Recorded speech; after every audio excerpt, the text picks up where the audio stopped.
Since the month of July is usually summer, but in Ireland it has rained torrentially every single day, I thought that I would inject some more joy, some more levity, some happiness, and some joie de vivre, as the French would say. So I read Child of God by Cormac McCarthy and Eileen by Ottessa Moshfegh.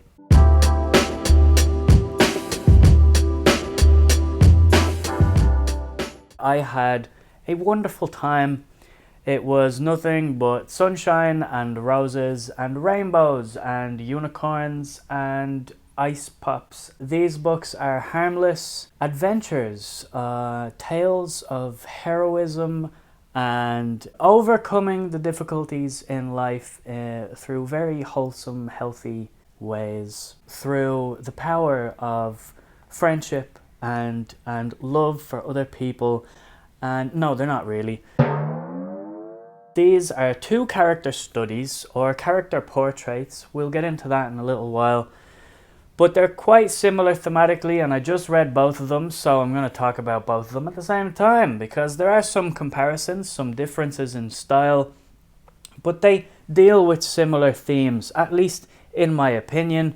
Child of God by Cormac McCarthy is a short little novel. It's about 200 pages, and we follow the character of Lester Ballard, who is newly released from jail, and he is being kind of forced out of his home due to repossession or resale or auction or something like that. And Lester slowly detaches himself from society, or is ostracized from society, and then begins dabbling in strange lusts and urges and violent proclivities, shall we say.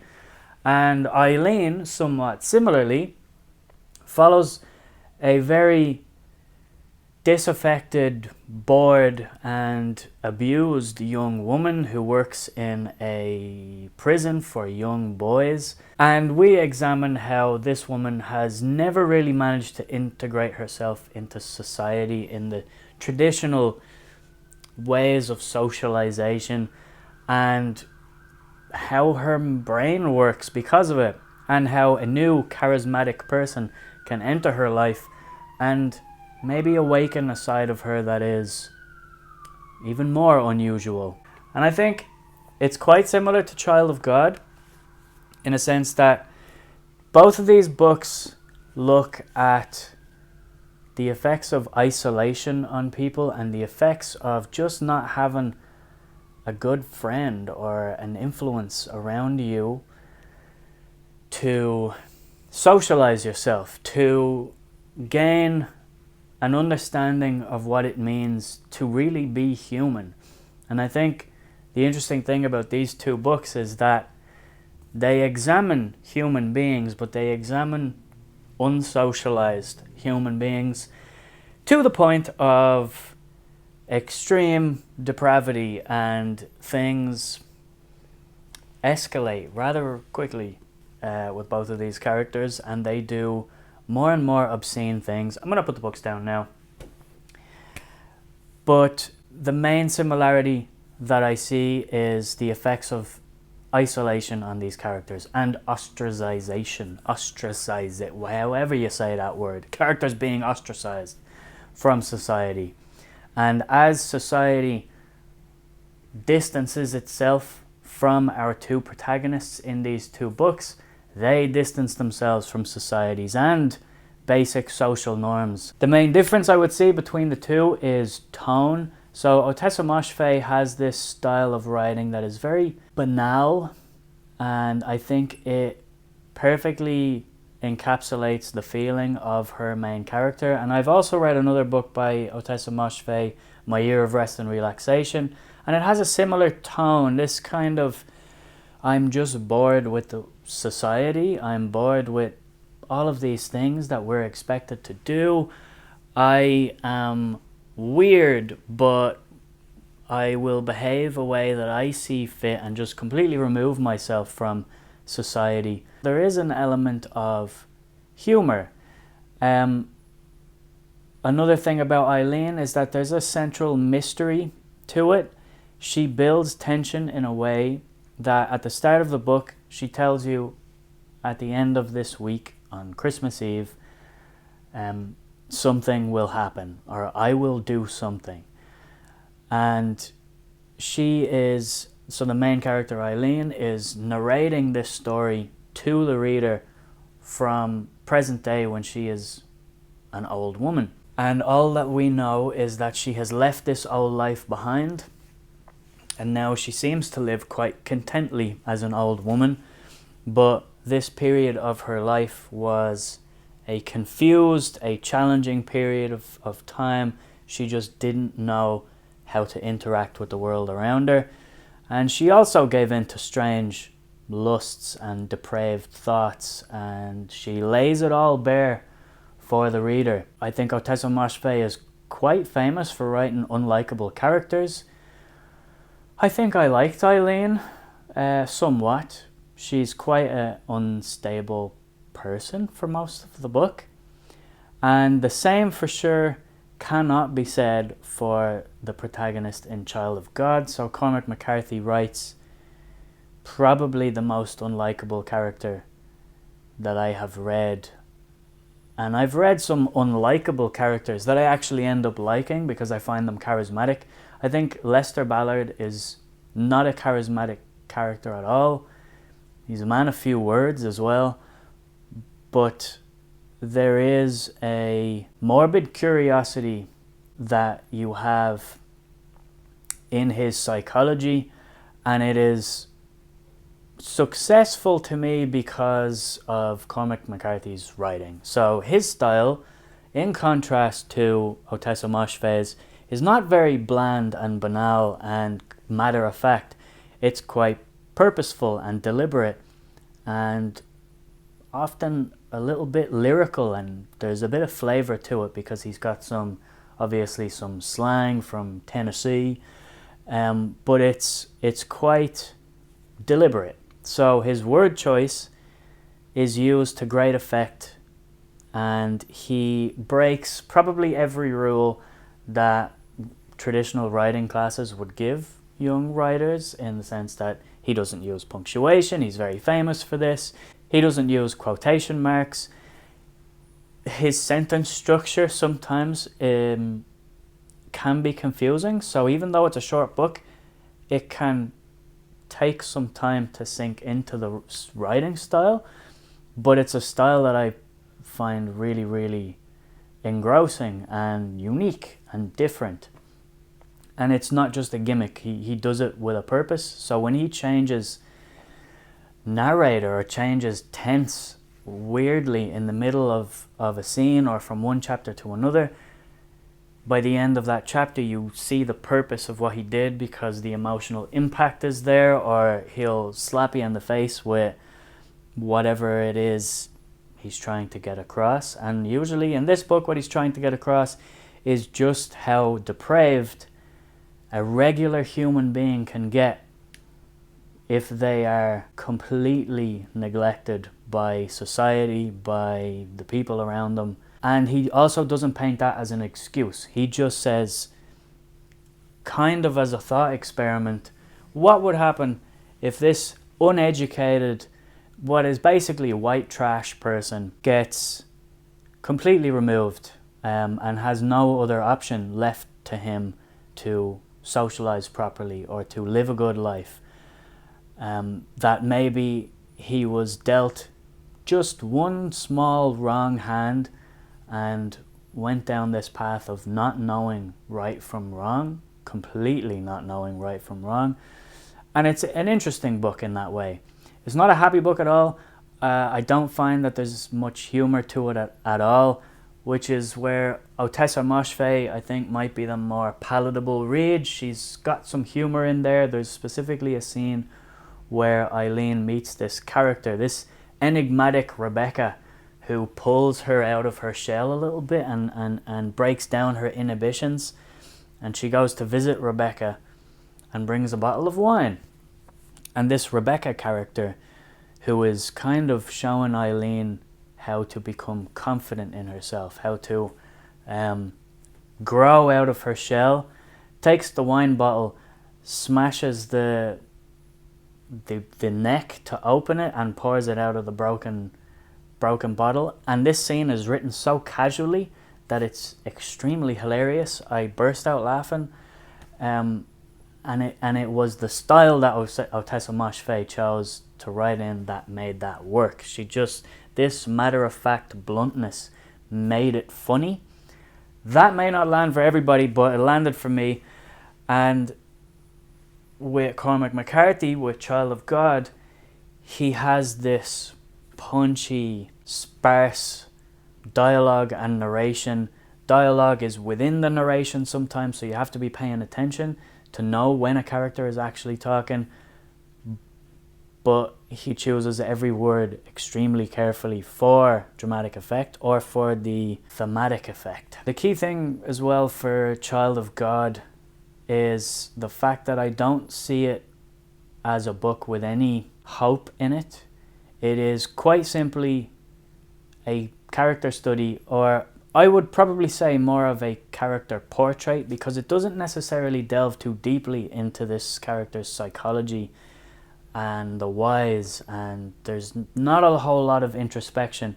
It is just, here is this character, the portrait of what this man is at the beginning of the book and what he becomes later. After his home gets sort of auctioned off, he gets falsely accused of rape, which the situation that happens itself is quite dubious, but it is not rape.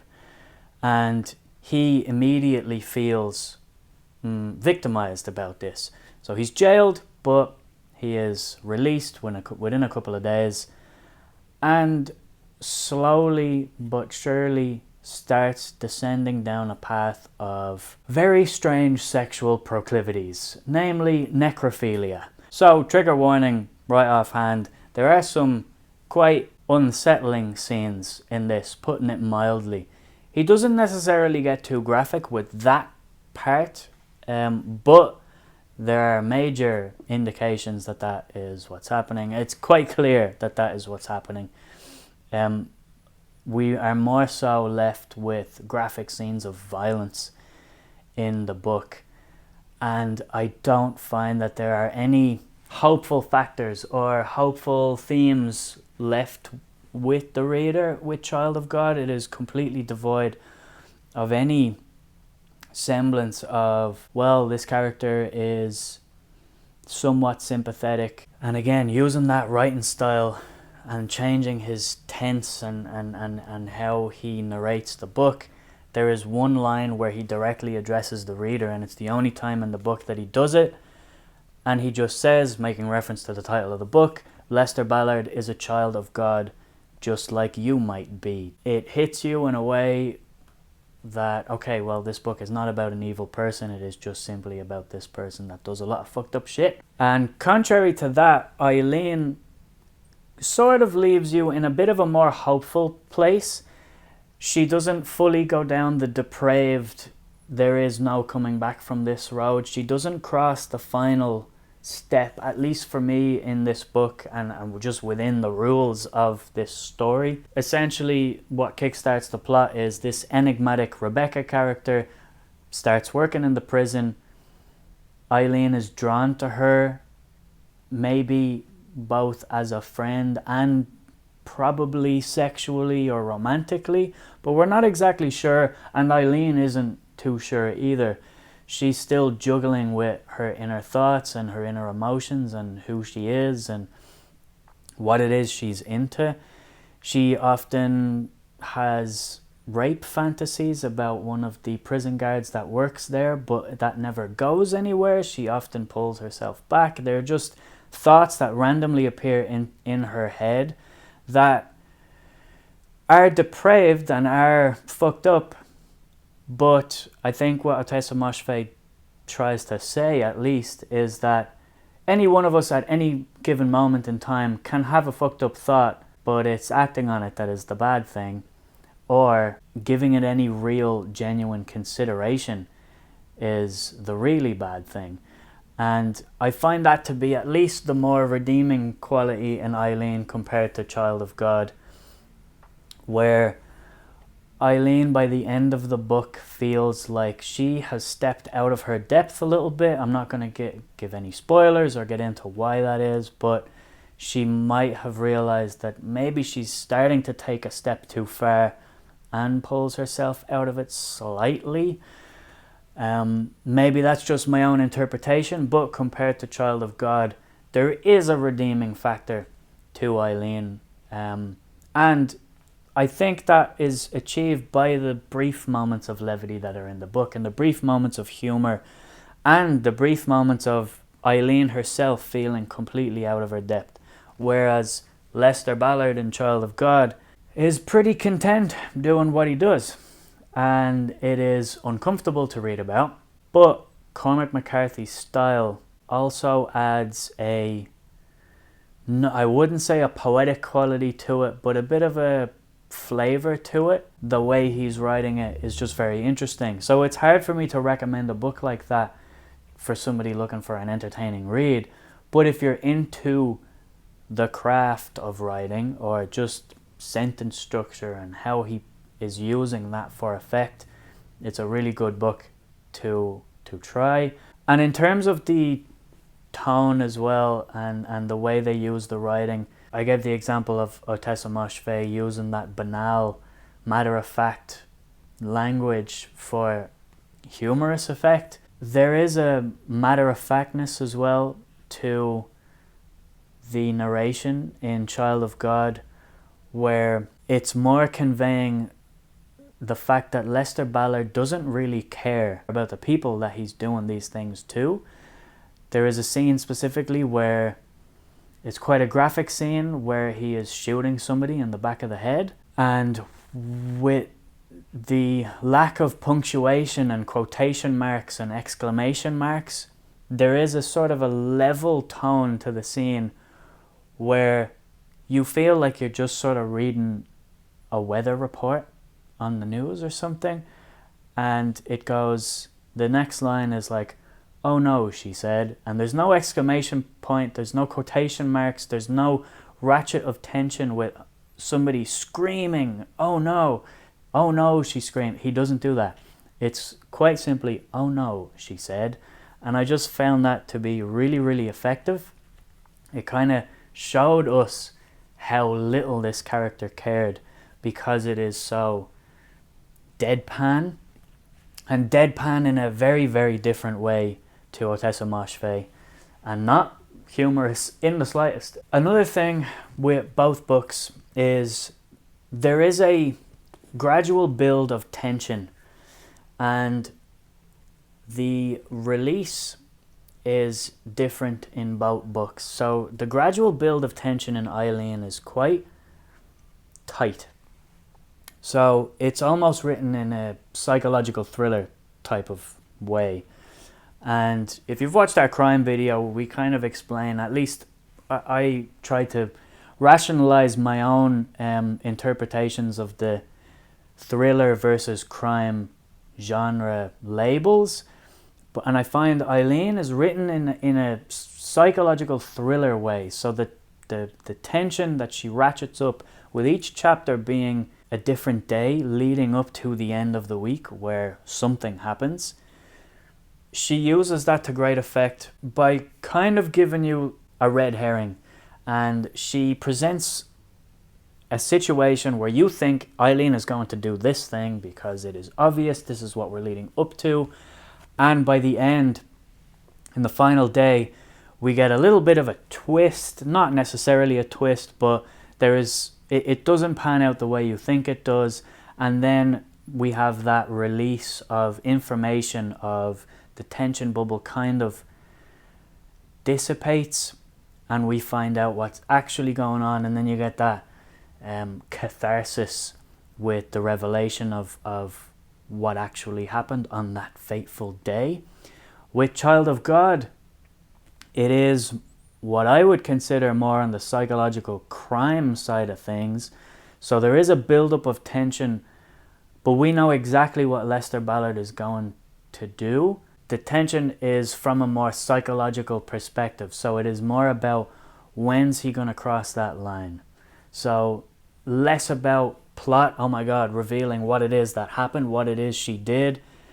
In Eileen, to me, Child of God is more psychological crime. It's essentially a psychological crime book, but it is about the character's psychology.